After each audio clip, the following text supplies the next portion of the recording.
Chapter 3 in general is about systems of equations, where you look for a point that would solve multiple equations at the same time, basically. So with a system of equations, it's where you have more than one. So here we've got two, and that's what this section is going to be about. And this bracket over here on the left side is supposed to represent that these are together, that these are one system. But you could have more than that. You could have three, where if you had three, you're probably also going to have three variables instead of two, probably an x, y, and a z. We'll actually see that in section 3.3.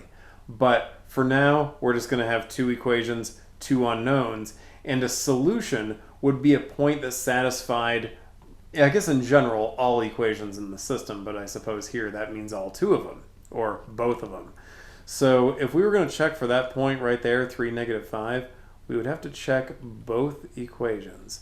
So we'll check the first equation, and then we'll check the second one. So the first equation, which is 2x minus 3y equals 21. So we'll sub in and see if we get 21. So we'd have 2 times 3 minus 3 times -5. And then I guess I should put an X or a question mark over the equal sign. So does that actually equal 21? Well, let's see. We're going to have 6 minus -15 on the left side. So is that 21? Sure, since minus -15 is the same thing as plus 15, right? So 6 plus 15, is that 21? Absolutely. So satisfies the first equation.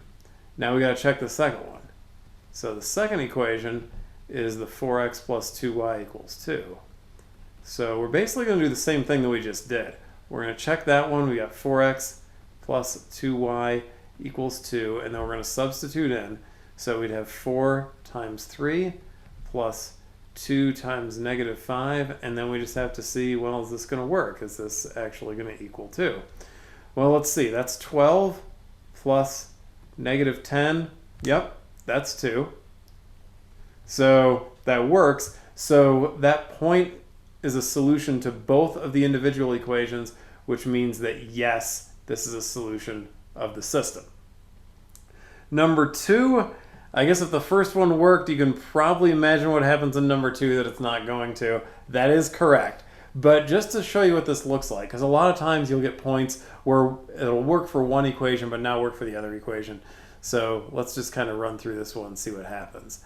So for the first equation, that'll be the one on top again, the 3x minus 4y equals -6. If we substitute in, we're going to have 3 times -2 minus 4 times 0 equal, and then we'll see if that actually does equal -6. So that's -6 minus 0. Yeah, that's -6. That works, right? Okay, that one works. But then what about the second equation? Then -3x plus 2y equals 5. So let's check that one out. So -2x, or -3x plus 2y equals 5. Substitute in, you'd get -3 times -2 plus 2 times 0. And then we just have to see, well, does that actually equal 5? Let's see. -3 times -2 is 6 plus 0 doesn't work, right? That's not going to be equal to 5. So this one does not work. And so to be a solution to the system, got to be a solution to both. So -2, 0 worked for the first equation, didn't work for the second, so it doesn't work for both. So no, that's not going to be a solution to the system. All right, most of what you actually do is, like in this section, it's not this, right? It's not really just checking, is this point a solution? Although sometimes that comes up. Most of what you do is actually solving a system of equations and figuring out what the solution would be, or what the solutions are, or if there are any solutions at all, because you could have none. So there are 3 possible outcomes. You'd have one solution, you could have no solution, or you could have infinitely many. So really, if you think about it, and even if I go back up here just to point at this, like in this system, if you graphed these individually, they're just lines, right? This equation in the top row, that's a line. The equation in the bottom row, that's another line. So really, if you think about it graphically, what are the options as far as like if the lines are going to intersect or not if you just have 2 lines in a graph? Usually, your two lines are going to intersect in a single point. And so option number one is actually really common. That's the one that you see the most. So if I just make a little graph of what that would be, it would be something like this, right? Where you have one line going like that, and maybe, I don't know, another line going like that. I guess they didn't have to intersect at a right angle, but I kind of made them. And then where they intersect is just that one point, right? But then it's possible to have no solution, because if you just have two lines, there's a possibility that they're parallel. And if they're parallel, they're never going to intersect. So maybe you've got a line like that, and then you got a line like that. So two parallel lines, what that's going to look like when you've got your two equations, they're going to have the same slope, but they're going to have different y-intercepts if you've got them in slope-intercept form. So if you've got them in slope-intercept form, it's a big red flag. You're going to see it right away. If not, like if you've got them written in standard form, you can still see it. You have to kind of get used to it a little, but there is a way to see it, and I'll point it out when we start seeing those things in a little bit here. Infinitely many solutions. This is the easiest one to catch. I don't know really what I can draw for this. I guess I can just draw one line, and maybe with a negative slope this time. Because what you get with infinitely many solutions, that's when your two equations are really just two equations for the same line. This is easy to catch right off the bat, even if your equations are in standard form, because then you're going to have one being a multiple of the other. And that's when you have the two lines lying right on top of each other, which effectively means that they're the same line. And then that's when you get infinitely many solutions, and it would just be anything on that line that would work.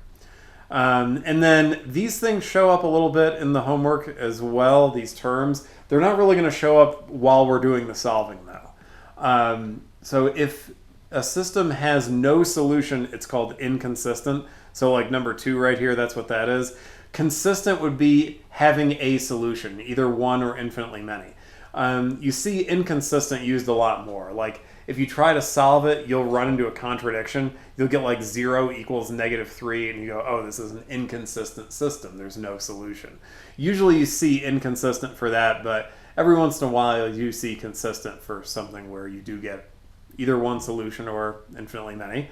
Then if the two lines are on top of each other, that's called dependent, which makes sense, right? If you look at the two equations that you've got and one of them is a multiple of the other, you go, okay, that one's dependent on that first one.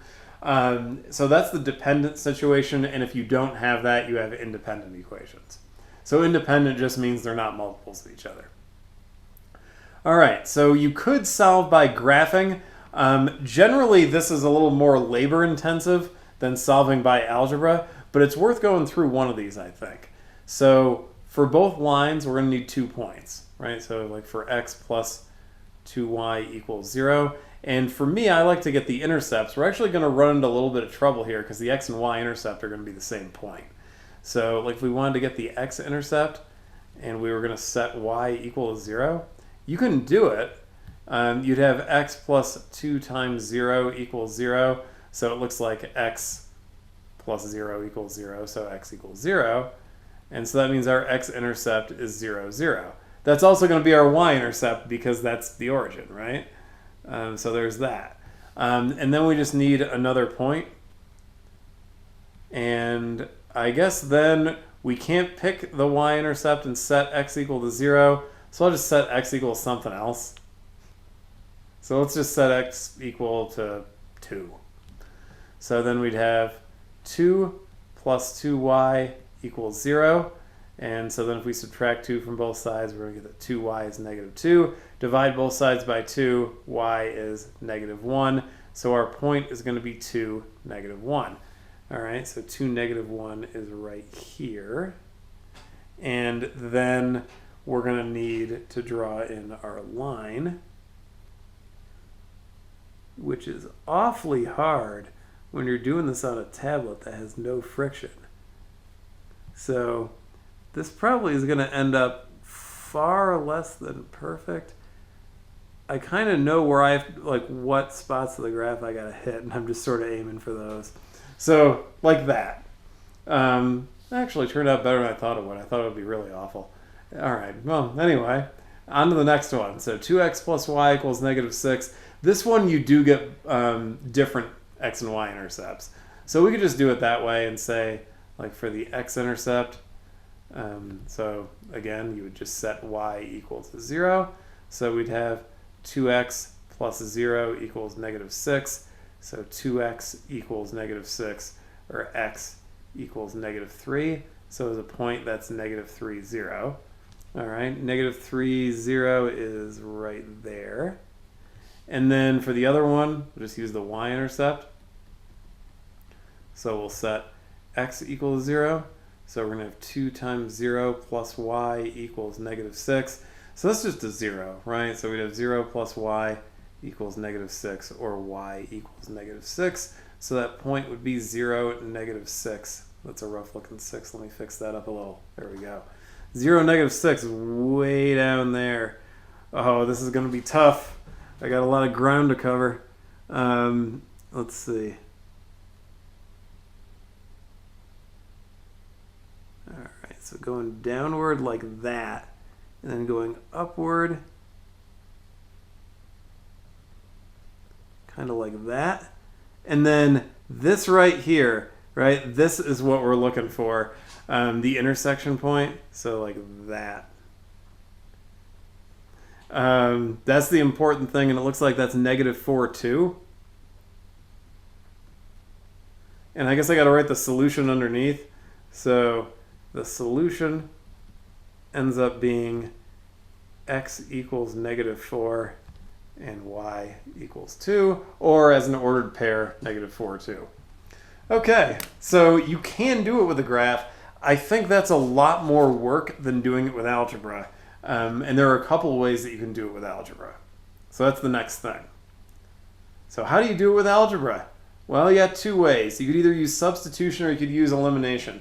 Going forward, elimination is going to be the one that you end up using more. Like if you have 3 equations with 3 unknowns, which we're going to see in 3.3, that's probably what you're going to do, because substitution there would create a lot of work.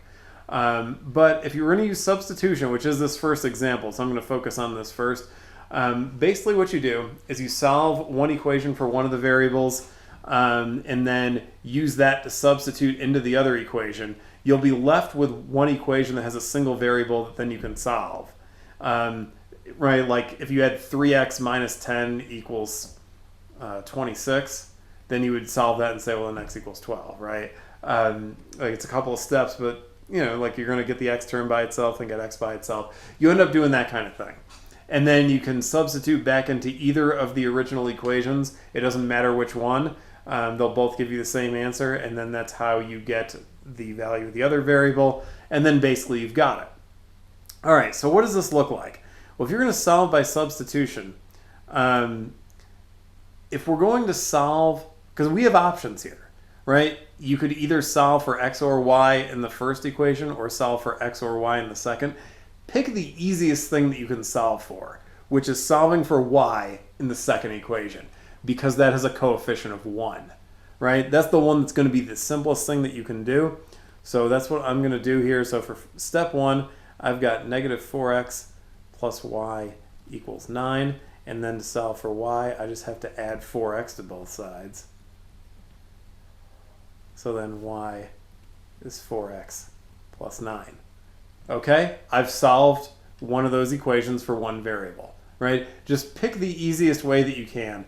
Anything else, you're going to have fractions in it. So I would pick that one here. And generally, go for that first in this first step. If there's a variable somewhere in one of the equations that has a coefficient of 1, solve for that one. It's less work. Less work, no fractions, right? Can't go wrong.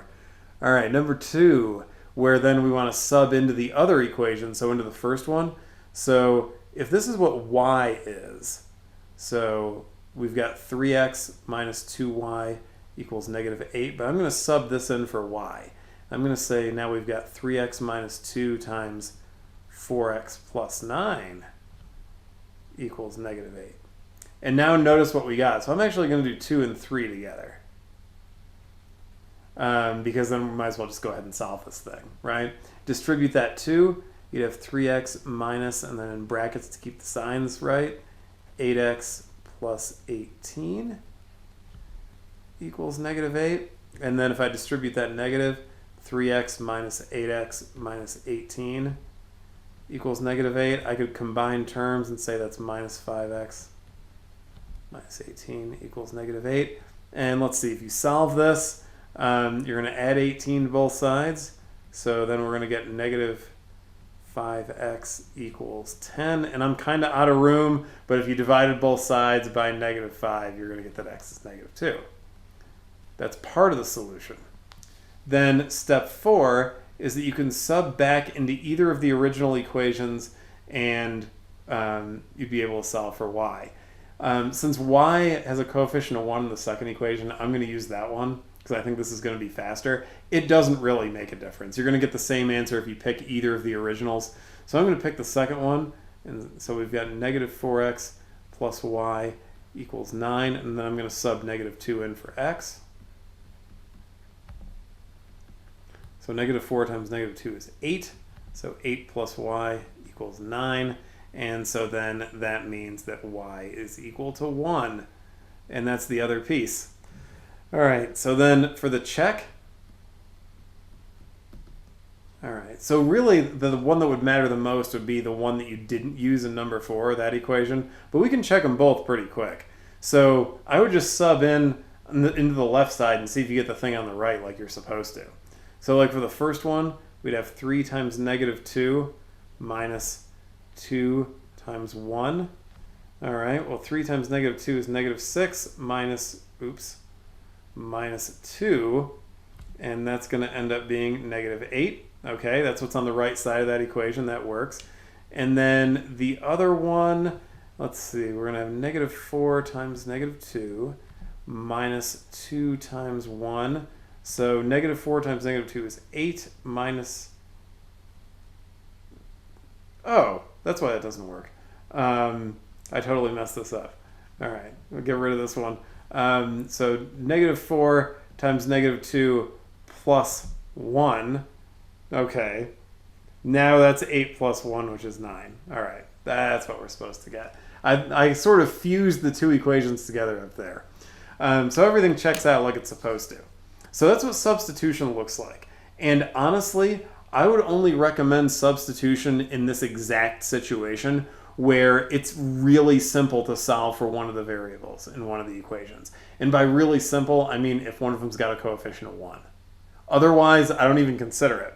I go to the other option, which if I scroll back up, is called elimination.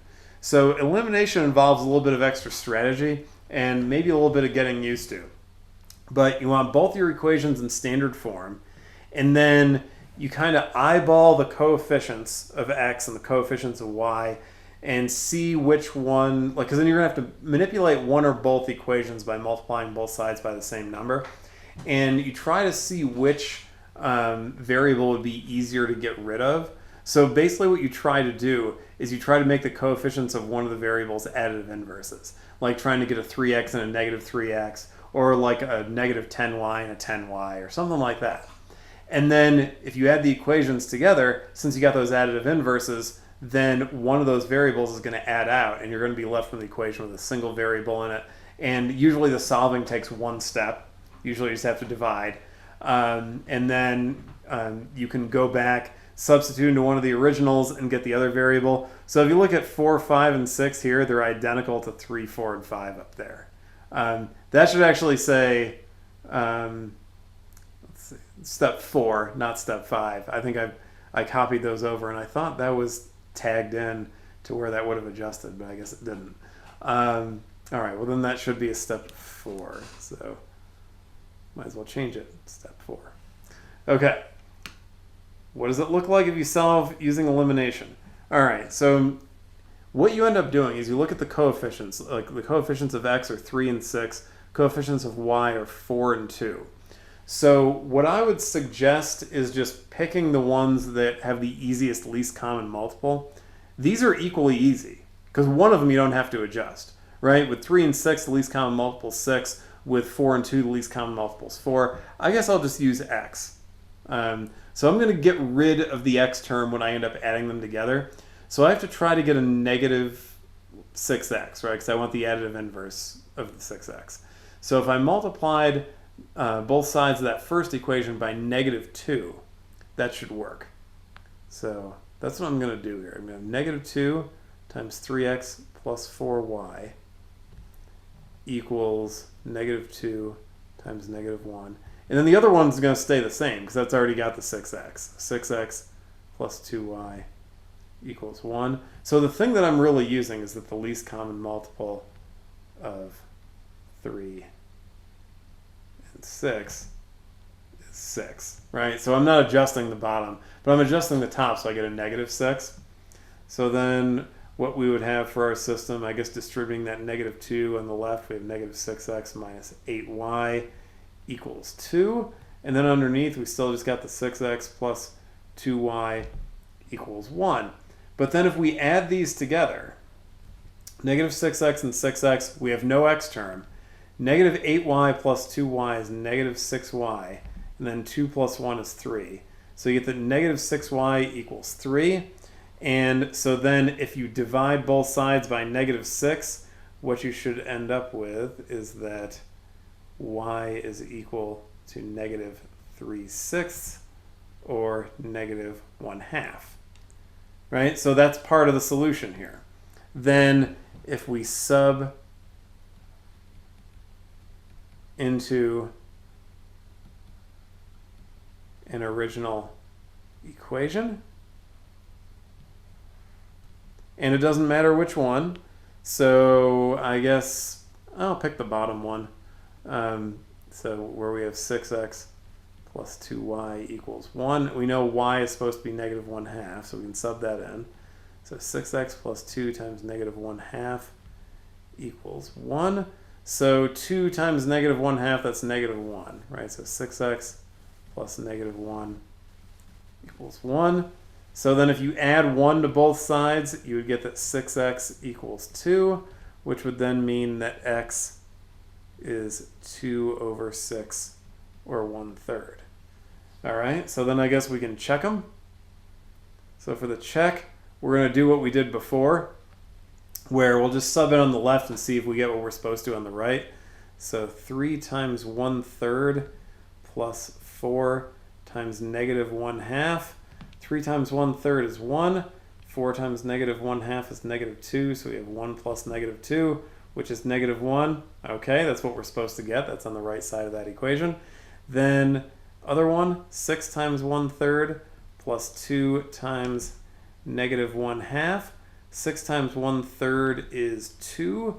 2 times negative 1/2 is negative 1. So 2 plus negative 1, which is positive 1. And that's what we're supposed to get there. So looks like our solution is going to be that x is 1/3 and y is negative 1/2. So everything worked. Okay, next. This one is not specified as far as should it be done with substitution or elimination. And honestly, with the homework, you could do either, right? Even when it tells you what to do, you know, if it says solve using substitution, but you used elimination, the homework's not going to be able to tell, right? If you end up with the right answer, that's all it's going to know. And honestly, like on a test where you'd have to show your work. So I guess like on that first comprehensive exam, even on ones where it says, you know, do it this way, like do it with substitution or do it with elimination. If you did it the other way, that's fine. I would rather have you see these things, like see the system of equations and just whatever comes to mind first where you think, oh, I can solve it this way, to just follow that, right? Just follow that path. I think that's probably the best thing. So if I saw this, I'm thinking, I'm not doing this with substitution because whatever I try to do, if I try to solve for x or y in either of these, I'm going to have fractions. And I don't want them. So I'm going to solve this with elimination. And the thing that jumps out to me, because you could do it by eliminating x, but I'm actually going to eliminate y. And the reason I'm going to eliminate y is because the signs are already set up. Because how here there's a negative 5y and here there's a positive 2y. So we already have one negative, one positive. And then the thing that you got to worry about, I guess, is the least common multiple of 5 and 2. But that's 10, right? So what I'm going to aim for is I'm going to try to get a 10y on the bottom. I'm going to try to get a negative 10y on the top. Then that way when I add them together, those y terms are going to add out. So that's the plan. So it looks like to get a negative 10 on top, I need to multiply both sides by 2. So 2 times 2x minus 5y equals 2 times negative 11. And then the bottom I want a 10, so I need to multiply 2 by 5, right? So 5 times 3x plus 2y equals 5 times 12. And usually you do have to adjust both. Like if you only have to adjust one of them to get the elimination to work, you're kind of getting lucky a little bit, to be perfectly honest. It's great when it happens, but I guess that's probably the best attitude to have toward it, because usually you got to do both. But if we distribute everything and multiply everything out, we're going to have on the top 4x minus 10y equals negative 22. And then on the bottom, we're going to have 15x plus 10y equals 60. And if we add these together, we're going to get 19x, no y term, right? We're going to have 0y. And then on the right, negative 22 plus 60 is 38. But if 19x is equal to 38, then x would have to be equal to 2, right? If you divide both sides by 19, that's where you're going to end up. And then we can sub into one of the original equations. So sub into original equation, and you can pick either one that you want. I guess, what did we do last time? Did the second one. Do the first one this time, just to change it up. All right, so we've got 2x minus 5y equals negative 11. So then subbing in the 2 for x that we just solved, minus 5y equals negative 11. So 4 minus 5y equals negative 11. If you subtract 4 from both sides, you would get that negative 5y equals negative 15. And then if you divided both sides by negative 5, you're going to get that y is negative 15 over negative 5, which is 3. So it looks like we're in 2 and 3 here. All right, we can check those. All right, so check the first equation. So it would be 2 times 2 minus 5. Oops, that's weird. I lost the ability to write.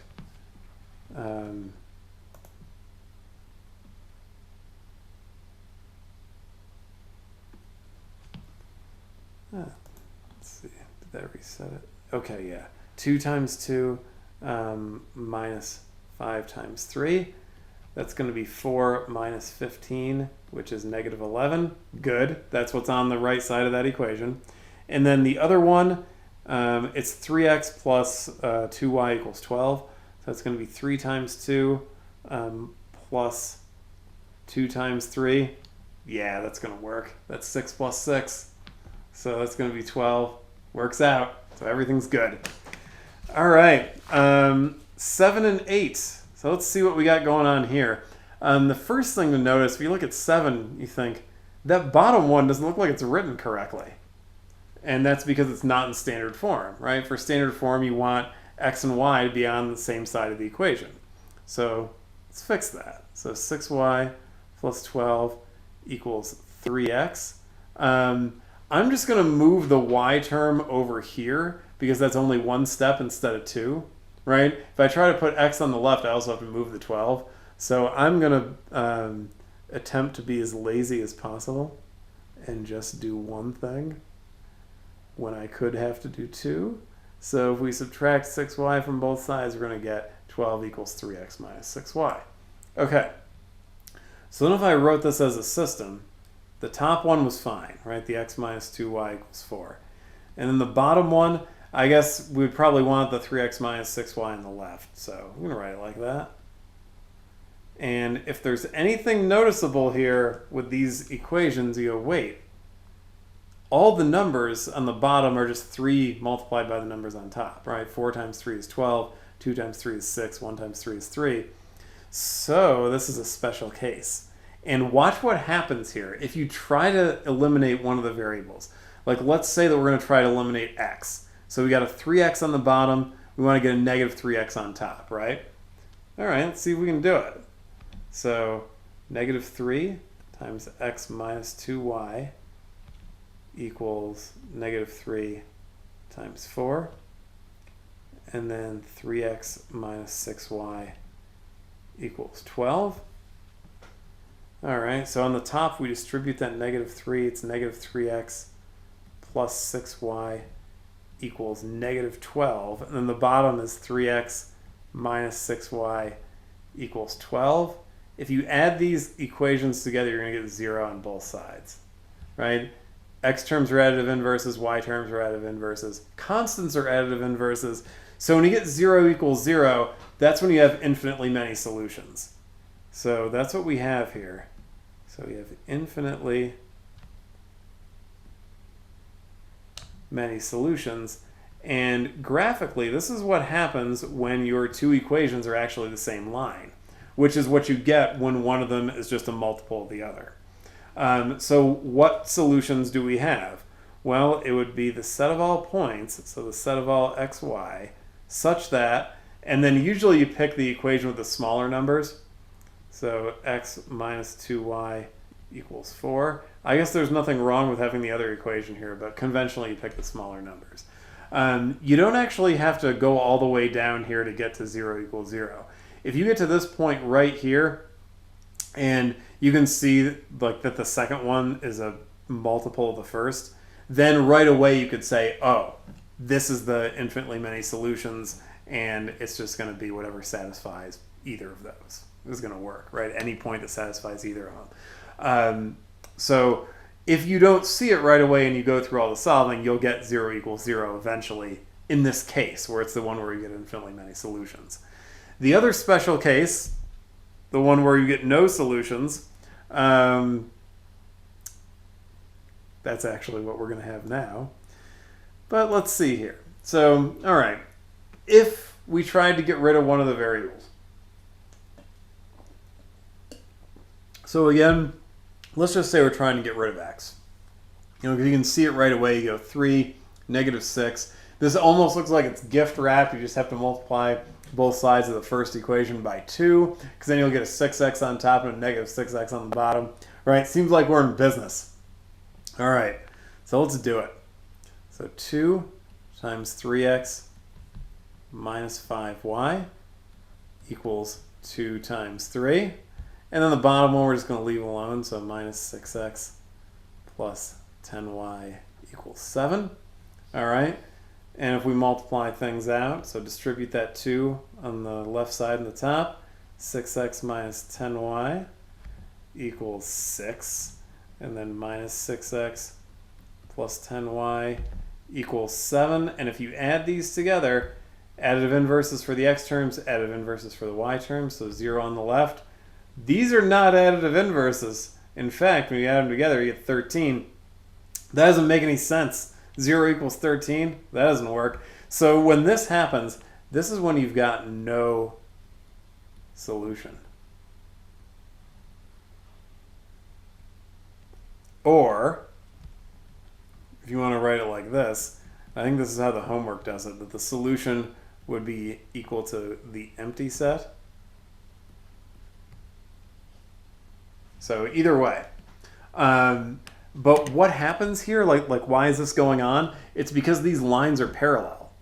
If you try to get the slope of either of them, you're going to get 3/5, but you're going to end up with different y-intercepts. So like if you took these two equations and put them in slope-intercept form, that's what would happen. You would get the same slope, but you get two different y-intercepts, and those are parallel lines. So they're never going to intersect. So there's no solution, right? There's no point that's on both lines if they're parallel. That's impossible. And when you're solving, you tend to get nonsense. I was going to say you tend to get things like this, but I can be a little bolder there. You get nonsense where you get 0 on one side usually, and then some other number that's not 0 on the other, and you go, that doesn't make any sense. That doesn't work. And that's just what happens when you get one that's not solvable. All right. How about a bunch of fractions? What do you do with them? You get rid of them, I think. Because to me, that's a whole lot easier if I can just clear all those fractions out and just not have any. So this first equation, it's got denominators of 2 and 3. So The least common multiple of 2 and 3 is 6, right? So what I'm going to do here is I'm going to multiply both sides by 6 to clear fractions. And then here I got 3, 5, and 15. Well, at least 3 and 5 both divide 15. So if I multiply both sides by 15, we should be good to go. So that's what we're going to do. So 6 times 1/2 x plus 1/3 y equals 6 times 2/3. And then for the other one, we're multiplying both sides by 15 to get rid of the fractions. So 15 times 1/3 x plus 2/5 y equals 15 times 4/15. Okay, and then if we're going to distribute, so let's see, 6 times 1/2 is 3, so we're going to have 3x, and then plus 6 times 1/3 is 2, so 2y, and then 6 times 2/3 is 4. It's 12/3, so, okay, that looks manageable. How about this one? 15 times 1/3 is 5, so we have 5x. 15 times 2/5, that's going to be 6, because you'd end up with 30 over 5, so plus 6y, and then that's going to be equal to 4, right? I mean, that being a 4 is pretty straightforward, I suppose. But then of these, like, because now we've got our system that's all written with integers, what do you want to get rid of? Or what do you want to try to eliminate? I would try to eliminate the y, because if I try to eliminate x, the least common multiple is 15, so I have to adjust both equations. If I try to eliminate y, the least common multiple of 2 and 6 is going to be 6. I don't have to adjust the second one. So it's less work. That's why I'm going to pick the y here.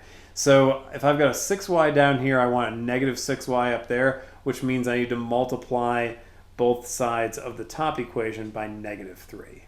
So negative 3 times 3x plus 2y equals negative 3 times 4. And then the other one's going to stay the way it is. So 5x plus 6y equals 4. And then from there, distributing the negative 3, we're going to get negative 9x minus 6y equals negative 12. And then we'll have 5x plus 6y equals 4. And if we add those together, additive inverses for the y's, we're going to get negative 4x equals negative 8.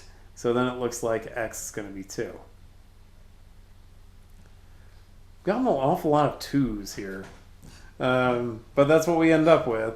And then we're going to sub into, oh, watch this. We're going to sub into, and I'm going to put this in quotes, an original. Why am I putting that in quotes? I'm not going to use one of these with the fractions. I'm going to use one where we've already cleared the fractions. So like 3x plus 2y equals 4. Right? It's equivalent to that first equation, but there are no fractions in it, so this is going to be a little bit simpler. So that's what I'm going to do. You can use the fractions if you really want to, but I don't. So sub in the 2 for x, we're going to get 6 plus 2y equals 4. If you subtract 6 from both sides, you get that 2y equals negative 2. And then divide both sides by 2, you're going to get that y equals negative 1. So it looks like that's what we end up with. And you can go through and do the check if you want to. I don't have enough space, but this actually does work. Okay, last thing. For each of those systems, what if we wrote both equations in slope-intercept form just to see how many solutions there were going to be? Because just having that, we'd be able to figure out if there are going to be no solutions, infinitely many solutions, or just one. All right, so in A, the second equation's already in slope-intercept form, so we don't have to worry about it. We just got to do that first one. All right, so let's do the first one. So 2x minus 6y equals 9. So subtract 2x from both sides, and we're going to get that negative 6y is equal to negative 2x plus 9. And then to get y by itself, I guess multiply both sides by negative 1/6. So we're going to do that. And what you should end up with is a y on the left. And then let's see, negative 1/6 times negative 2 is going to be 1/3 x. and then minus 3/2. Like that's ultimately what you're going to get here when you simplify that down. So what do we got? Well, we have different slopes. That's the thing that you want to look at first, because for the ones that are parallel where you get no solutions and the ones where you have infinitely many solutions, in both of those cases the slopes have to be the same. So if you have the same slopes, you get one of those special cases. If that doesn't happen, if the slopes are different, it's just 1 point. So different slopes, because you got 1/3 here, you got 5/6 up there. So different slopes. That means that you've got one solution. And then, as you would probably expect, here you're going to get the same slope, so it'll be one of the special cases. I guess we got to do a little bit of work with the second equation this time, but it's so tiny we should do that one first, I think. So for the second equation, if you just distribute that 1/3, you're going to get that y is 4/3 x minus 2/3. All right. How about the first equation? Get that one in slope-intercept form. So the first equation, we've got 4x minus 3y equals 2. So we'll get y by itself, subtract 4x from both sides. Then we've got negative 3y equals negative 4x plus 2. And then multiply both sides by negative 1/3 to get the y by itself. And you might be able to see it now, what we're going to end up with. Because if you're looking at this and thinking, these numbers kind of look the same to what's in the second equation. Yeah, they do. Negative 1/3 times negative 4 is 4/3. So 4/3 x. And then negative 1/3 times 2 is minus 2/3. Oh, look. Same equation. Right? So in slope-intercept form, they're the same equation. So that means that they're the same line. So with the same line, that means that you get infinitely many solutions, right? Any point on the line. So there will be infinitely many of those. So we're going to get infinitely many solutions here. Okay, I think that's it for 3.1. 3.2 is also going to be pretty epic because it's word problems and there is a lot of variation. So that makes that one kind of long.